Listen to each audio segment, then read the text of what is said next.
this has been a weird year for me, man. I started becoming a full professional touring comic. And not just in Canada. Like, I've been to Red Deer. I've seen it.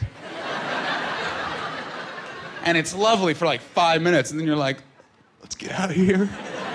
That woman just ate an apple, and she has no teeth. I've been to Red Deer, too.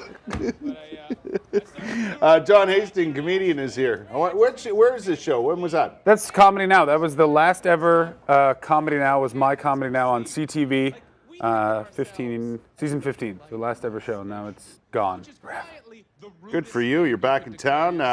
You got performing at Yuk Yuks. You got a show called UnRelentless. Show called UnRelentless. Previewing it all this weekend at the Elgin Street Yuk Yuks. Yeah, and then are you taking it overseas? Taking it overseas to Edinburgh, Scotland, the largest arts and comedy festival in the world. Really? It is. It's 2,300 stand-up performances a day. A day? A day for 27 days. So wow. It's going to be a little nuts. That's a lot of laughing. It's people in dresses, or men in kilts, depending on where you're from and if you want to get beat up, and stand-up comedy, and that's all that they do in Edinburgh. I was just over in Scotland a few weeks ago. It's fantastic. What were you doing? Playing golf. See, everyone says I should golf, but I can't. You don't, eh? Mark Twain once said golf is, what is it, a nice walk spoiled. Yeah. I don't look good in the pants. I don't know how to do it. I like Tiger Woods' approach to golf. Like, you play it once, and then you talk to the waitresses at the casinos. Now, I can get behind that part. Is there a way where I can avoid actually playing golf and do that next part? Absolutely there is. It's a social game, as you may know. Okay, people say that, but I played golf once with my dad, and there was nothing social about that. It was just me getting yelled at in a rainstorm for not knowing how to putt. That might have ruined it for you. Yeah, see. Yeah. Now, listen, it wasn't so long ago that you were actually an intern in this building. I was at is it still called the Chum Media Mall? No.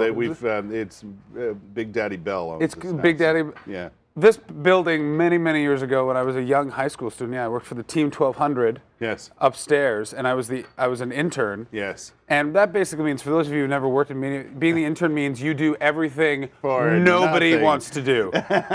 So the sports radio station, I have an injury. Check this out. So these are my arms, right? Yes. See how one is way longer than the other?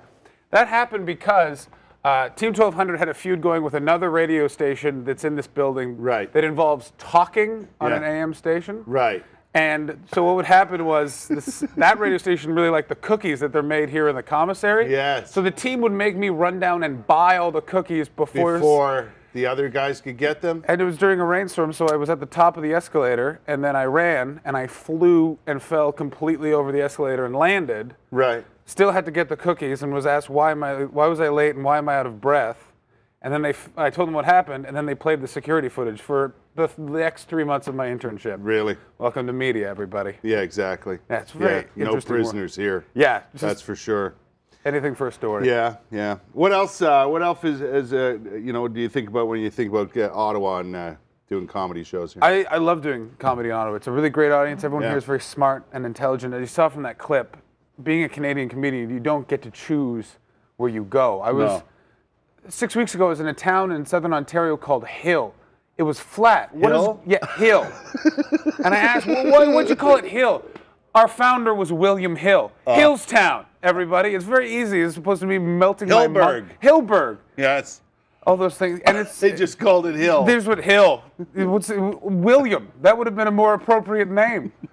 But yeah, and it's also the audience are very polite. They listen. Because again, you take what gigs that you have coming to. You have a job now, but before when you were in radio and television, if they were like, there is a Rogers outlet, you have to pay $20, but they'll put you on air. You go.